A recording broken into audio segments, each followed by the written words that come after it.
Hello viewers, I'm your host Pratiksha Mishra with another episode of South Asia Focus. Let's begin the show. Amidst diplomatic strides towards regional stability, the Shanghai Cooperation Organization Summit in Astana concluded with India's External Affairs Minister S. Jaishankar playing a pivotal role. Engaging with key counterparts including China, Tajikistan, Russia and Belarus, S. Jaishankar echoed Prime Minister Narendra Modi's emphasis on prioritizing counter-terrorism efforts for safeguarding both regional and global peace. Take a look. The Shanghai Cooperation Organization Summit concluded in Astana with significant diplomatic strides towards enhancing regional stability and cooperation.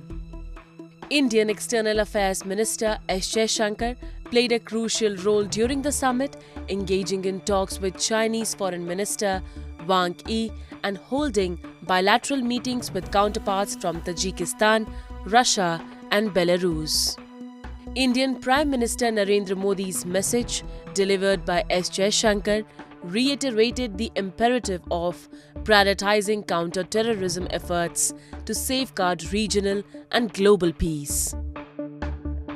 We got a very strong position from SCO on this whole challenge of terrorism. And if you looked at the Prime Minister's remarks, our central thrust was that the primary purpose of SCO, the original purpose, was to combat terrorism and combat extremism. We therefore got an endorsement today very explicitly combating terrorism, all forms and manifestations, including cross-border terrorism, terror financing, harboring terrorists. So if you look actually at the whole terrorism paragraph, it is much, much stronger than anything which the SCO has said before. The world is currently In his speech at the SCO summit in Astana, External Affairs Minister S. Jaishankar, representing Prime Minister Narendra Modi, emphasized that the foreign policies of the 9 member countries are founded on principles such as mutual respect for territorial integrity, non-interference in internal affairs, and refraining from the use of force. The speech also addressed challenges like climate change and the responsible deployment of emerging technologies like artificial intelligence. We agreed on cooperating on energy, on environment, and in fact, this time SCO endorsed Mission Life. It was interesting. There was even our one Earth, one family, one future found reflection in the Astana Declaration. So we felt that many of the, I would say, concepts, philosophy, outlook, and also the practical things that we had put forward in SCO in the last few years, they all have been internalized by SCO. There's been a debate, many countries have accepted it. So you really were left with that feeling of satisfaction. India is actively pursuing goals such as reducing emissions, shifting to alternative fuels, promoting electric vehicles, and developing infrastructure resilient to climate impacts. Additionally, India is one of the nations developing a national strategy for AI and collaborating within the SCO to outline a roadmap for AI cooperation. The SCO traces its origin back to the Shanghai Five, which was formed in 1996 and consisted of China, Russia, Kazakhstan, Kyrgyzstan and Tajikistan. Following the dissolution of the USSR in 1991, the region faced challenges such as rising extremism and ethnic tensions. In response, this initial group focused on security cooperation. Building on this foundation, the SCO was formally established on June 15, 2001 in Shanghai as an international organization. It expanded its membership by including Uzbekistan as its 6th member. Over time, additional countries joined such as India, Iran and Pakistan, broadening its scope and influence.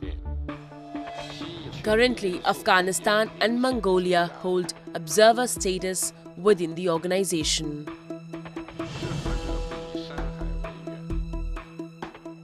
Residents of Pakistan-occupied Jammu and Kashmir are rallying for urgent road repairs due to decades of neglect by the administration, hindering access to the region's natural beauty. The poor road connectivity and unfulfilled promises of infrastructure development have sparked outcry among locals and leaders. During a press conference, local residents highlighted the issue, revealing a stark contrast between promised budget allocations and actual funds directed towards road maintenance. A report. In Pakistan-occupied Jammu and Kashmir, there is an abundance of natural beauty. But very few tourists and locals are able to reach these destinations. Poor road connectivity in the region is a major cause for this. For decades, the administration has been constantly neglecting infrastructure development in POJK. To make their voices heard, distressed residents and leaders held a press conference and demanded that the government repair these roads as soon as possible. Budget जो मौजूदा हुआ है 6 अरब रुपया इस वक्त महकमा शाहरात के लिए रखे गए। वजीर आजम जब बाल तशरीफ लाए, हम उनसे मिले, हमें उन्होंने ये गुजारिश की थी कि मुझे अगर वफाक ने बजट दिया तो जो बजट होगा उसमें आपकी जो स्कीम है या जो इसके लिए जो फंड्स है हम एलोकेशन करेंगे। वफाक ने जो हमारा नॉर्मल का बजट था वो तो पूरा जो बजट बुक ये बता रही है कि 44 अरब या 41 अरब जो था उसके मुताबिक तो इनके पास वो रिलीज या जो कुछ उन्होंने वो पेश कर दी है। लेकिन जो बजट बुक अब बता रही है उसमें आज के दिन तक हमारी सड़क के लिए कोई फंड्स एलोकेशन नहीं की। The sheer negligence of the administration can be seen in the recent budget allocation, wherein only 6 billion Pakistani rupees were allocated for the Highways Department out of a huge budget of 264 billion Pakistani rupees. Moreover, not a single rupee has been spent on the ill-fated road connecting Bagh, a prominent region of Pakistan-occupied Jammu and Kashmir. The poor condition of roads is not limited to Bagh alone. If one thinks the prime city of Muzaffarabad is any different, the potholes on every other meter of the road should dispel these doubts. Considering all these hardships, the demand for road restoration from the government seems justified in every sense. हमने इखलाकी अपनी तमाम जुदें हुकूमती इदारों के साथ, हुकूमत के साथ पूरी कर ली। हमने उन सबको एक एक करके कहा कि ये हमारा मसला है, इसके लिए आप कोई चीज़ करें। लेकिन बदकिस्मती ये है कि आज तक इसके लिए कोई बात। और एक और अलमिया दूसरा अलमिया ये है कि एक हमारा सुंदर गली में 1 किलोमीटर सड़क जो थी वो आज से तकरीबन 3 साल पहले उसका टेंडर हुआ। और वो टेंडर होके रात जब हम सोटाला गए हुए थे वहाँ, और उसके अलावा भी वहाँ अभी तक काम शुरू नहीं हो सका। Roads in Pakistan-occupied Jammu and Kashmir, no matter where they are located, have consistently suffered from deep-seated corruption within the administration. Residents highlight that even when some amount is spent on road infrastructure, the material used is of such poor quality that the roads get washed away in a single rain. In such a situation, the distressed public either protest or hold press conferences to make their demands heard at higher levels. But the stooge administration pays no heed to their clamoring voices. Time now for Asia This Week, the stories from across the continent. Dozens of men and women from Pakistan's minority Christian community staged a protest in Karachi against the death sentence awarded by a court to a Christian man over blasphemy charges. A court in the city of Sahiwal in Punjab province has sentenced a Christian man, Ehsan Shan Masih, to death for allegedly sharing blasphemous content on social media after a mob attacked on Christians last year. According to the Human Rights Commission of Pakistan, there have been numerous cases of baseless blasphemy accusations over the years, disproportionately affecting minority groups. Several incidents have resulted in deadly violence against individuals accused of blasphemy or their communities.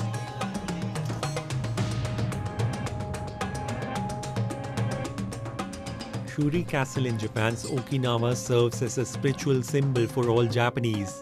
Built in the 15th century, it has faced adversity twice. Once during the Pacific War, when it was burned and destroyed, and again in 2019 due to a fire accident. However, it has been designated a World Heritage Site. In 2022, Shimizu Corporation initiated construction efforts embodying the collective hope to restore Shuri Castle. In May, it commemorates the mid-term ridgepole raising ceremony, following a style inherited from the 8th century. The main event today is placing the ridgepole on the roof. Participants pull red and white ropes to raise the ridgepole onto the roof, guided by the ceremony leader's instructions.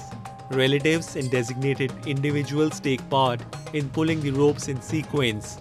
The ridgepole represents the final component in completing the roof construction. Skilled individuals ascend to the roof's peak, strike wooden hammers to secure the ridgepole in place. This ceremony is conducted to pray for the successful completion of construction and the enduring safety of the castle and its inhabitants. 社寺建築の建物でこれだけ大規模なものっていうのはなかなかないので、節目のまた一日を刻めたことが非常に嬉しく思っております。出雲大社の60年の一度の建て替えですか。その他大城祭ですとか、全国各地で携わさせていただいておりますんで、そういった意味でいろんなところでやった知識、技術、そうしたものがどんどんと生かされて今に来ているのかなと思います。Shimizu Corporation is a prominent construction company specializing in both modern buildings and traditional Japanese wooden structures. Through their blend of modern and traditional technologies, they cater to the spiritual and emotional needs of the people, providing both security and cultural continuity. Russian President Vladimir Putin met Mohammad Mukhbir, the interim president of Iran, on the sidelines of the Shanghai Cooperation Organization Summit in Astana, the capital of Kazakhstan. Moscow and Tehran have been negotiating a comprehensive bilateral cooperation agreement, reflecting the unprecedented upswing in the bilateral ties.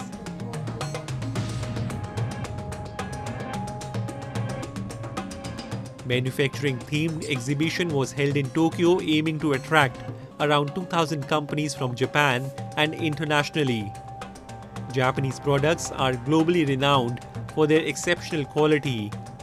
This reputation is upheld by numerous small businesses and master craftsmen involved in production. The Tsubame Sanjo region in Niigata Prefecture, often referred to as the factory town, is home to many small factories equipped with advanced technology. うちはですね、金属を黒くする黒染めというものをやっている会社になります。主に鉄やステンレスですねの商品をやってます。金属の加工が本当に盛んな地域ですので、非常に細かいものであったりとか、逆に大きなものであったりとか、また精度もすごく高い技術を持っています。なので、世界的にもですね、非常にそういったものに使われているものがたくさんあります。そういった意味では非常にクオリティの高い技術の街だと思っています。Companies from across the globe are also participating to create business opportunities in Japan.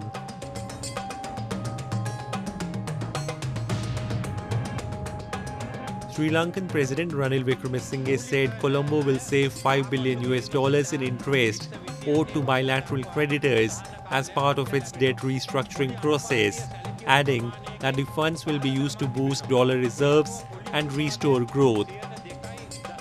The cash-strapped South Asian country inked deals with China and other creditor nations to restructure about $10 billion in bilateral debt last week, following 15 months of negotiations.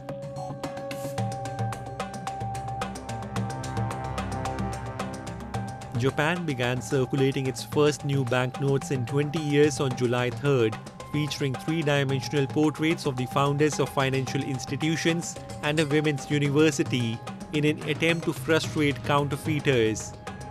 The notes use printed patterns to generate holograms of the portraits facing different directions, depending on the angle of view, employing a new technology that Japan's National Printing Bureau says is the world's first for paper money.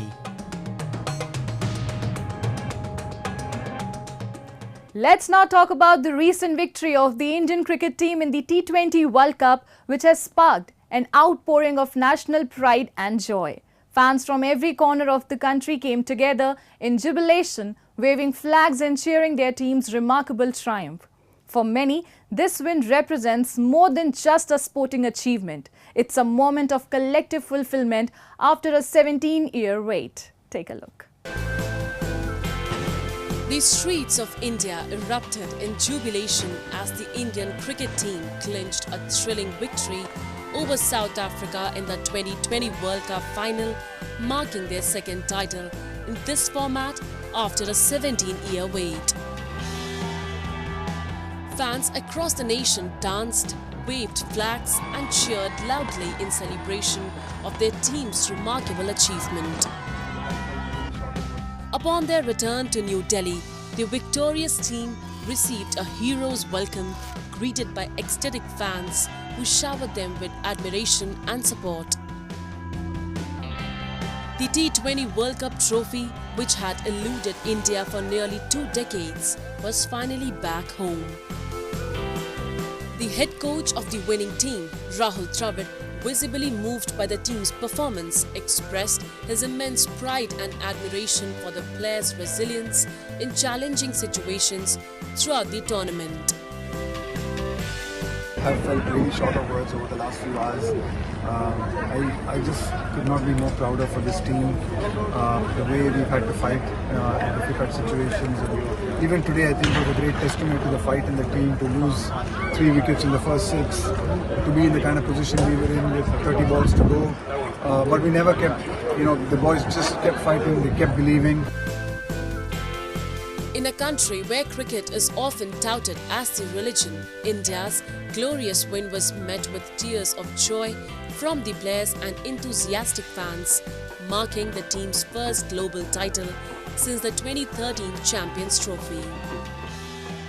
Indian Prime Minister Narendra Modi also extended his congratulations to the team, recognizing their victory as a moment of immense national pride. इस भव्य विजय के लिए सभी देशवासियों की तरफ से बहुत बहुत बधाई। आज 140 करोड़ देशवासी आपके इस शानदार प्रदर्शन के लिए गर्व अनुभव कर रहे हैं। In India, generations have grown up idolizing cricketing legends, cheering through victories and enduring disappointments together. For the passionate fans of Indian cricket, the victory was nothing short of a dream come true. इस जीत से पूरा देश गौरवान्वित है। भारतीय team को बहुत-बहुत धन्यवाद इस जीत के लिए। बहुत सालों से हम लोग तरस रहे थे, जो हमारी टीम ने हमको जीत दिलाई है, उस जीत के लिए हमारा देश बहुत खुश है। The T20 World Cup victory was not merely about winning a championship, it was about reclaiming glory on the global stage after a long wait. Indian cricket fans have seen their team come close in various tournaments, but lifting the T20 World Cup trophy brought a sense of fulfillment and pride that resonated deeply across the nation.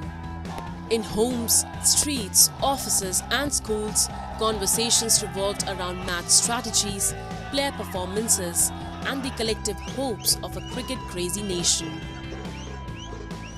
Every boundary, every wicket taken was celebrated with fervour and every setback met with collective determination. The unity forged through cricket transcended boundaries of region, language and background, binding together diverse communities in a shared passion.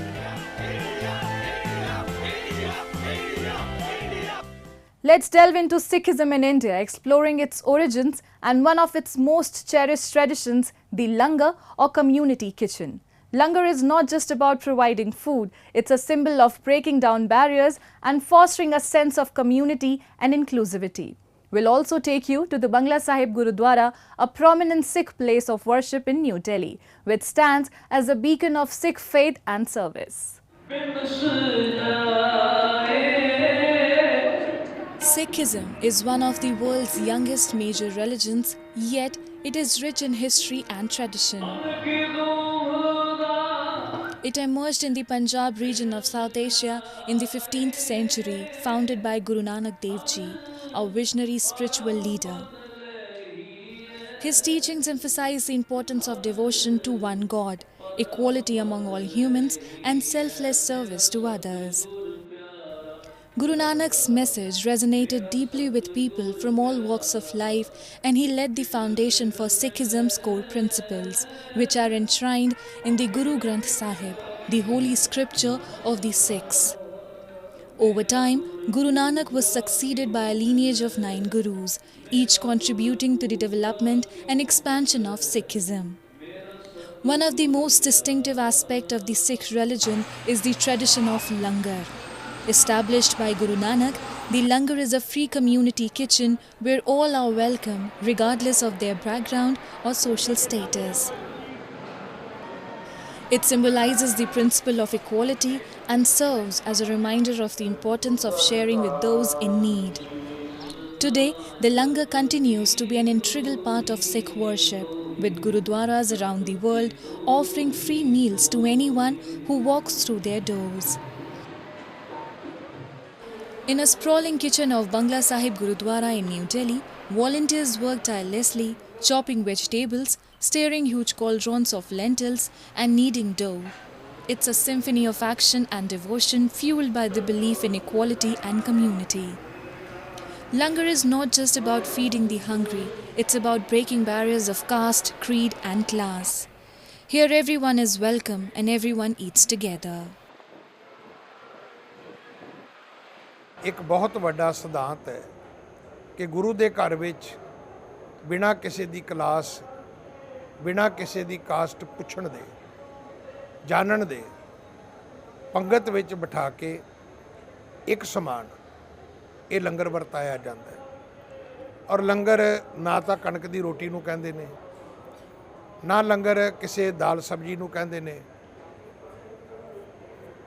ਸਿੱਖ ਧਰਮ ਦੇ ਵਿੱਚ ਉਹ ਪਦਾਰਥ, ਉਹ ਰਸੋਈ, ਉਹ kitchen ਜਿਹੜੀ ਪਵਿੱਤਰਤਾ ਨਾਲ ਤਿਆਰ ਕੀਤੀ ਜਾਏ, ਬਾਣੀ ਪੜ੍ਹਦੇ ਆ ਤੇ ਇੱਕ ਸਮਾਨ ਵਰਤਾਈ ਜਾਏ, ਉਸ ਨੂੰ ਲੰਗਰ ਕਹਿੰਦੇ। The tradition serves as a ritualistic expression of the equality of all humans. The langar tradition continues to nourish not just the body but also the soul. For in the spirit of langar, all are truly one.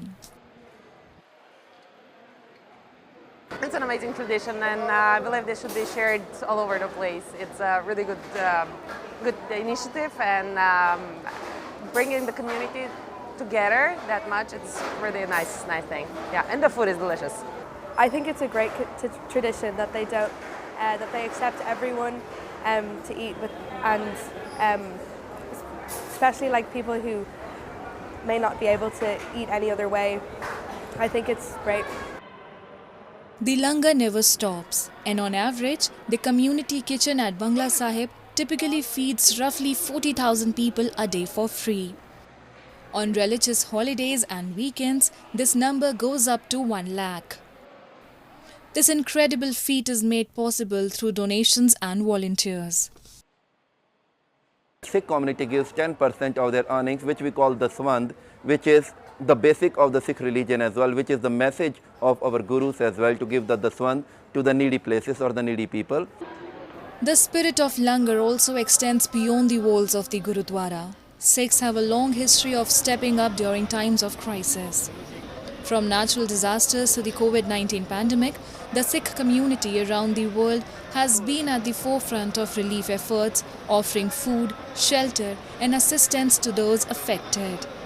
ਉਸ time ਇਸ ਤਰ੍ਹਾਂ ਦਾ ਸੀ ਕਿ ਦੁਨੀਆ ਦੇ ਉੱਤੇ ਹਰ ਚੀਜ਼ ਬੰਦ ਹੋ ਗਈ ਸੀ, ਤੇ ਜੇ ਇੱਕ ਬੰਦ ਨਹੀਂ ਹੋਇਆ ਤੇ ਆਦਮੀ ਨੂੰ ਭੁੱਖ ਲੱਗਣੀ ਨਹੀਂ ਬੰਦ ਹੋਈ, ਜਿਹਦੇ ਵਿੱਚ ਅਸੀਂ ਇੱਕ ਦਿਨ ਦੇ ਵਿੱਚ ਇੱਕ ਟਾਈਮ 3.5 ਲੱਖ ਆਦਮੀਆਂ ਦਾ ਲੰਗਰ ਤਿਆਰ ਕਰਕੇ ਭੇਜਦੇ ਹੁੰਦੇ ਸੀ। ਤੇ ਅਰਦਾਸ ਕਰਦੇ ਹਾਂ, ਚਲੋ ਸਾਨੂੰ ਸੇਵਾ ਕਰਨ ਦਾ ਵਾਹਿਗੁਰੂ ਨੇ ਮੌਕਾ ਦਿੱਤਾ, ਅਸੀਂ ਸੇਵਾ ਕੀਤੀ ਹੈ, ਪਰ ਇਹੋ ਜਿਹਾ ਦੌਰ ਮੁੜ ਕੇ ਦੁਬਾਰਾ ਦੁਨੀਆ ਤੇ ਨਾ ਆਵੇ, ਇਹੋ ਜਿਹੀ ਭਿਆਨਕ ਬਿਮਾਰੀ ਦੁਬਾਰਾ ਨਾ ਆਵੇ, ਤਾਂ ਕਿ ਮੁੜ ਕੇ ਇਹੋ ਜਿਹਾ ਕੁਝ ਹੋਵੇ। Volunteers often take to the streets, distributing food packets to the homeless and needy, embodying the Sikh principle of Sarbat da Bhala, the welfare of all. The spirit of giving is an important message that comes from 3 golden rules set by Guru Nanak Dev Ji, and that are Naam Japo, Kirat Karo and Vand Chakko, which means meditate on God's name, earn an honest living, and lastly, share what you possess, including food, wealth and wisdom.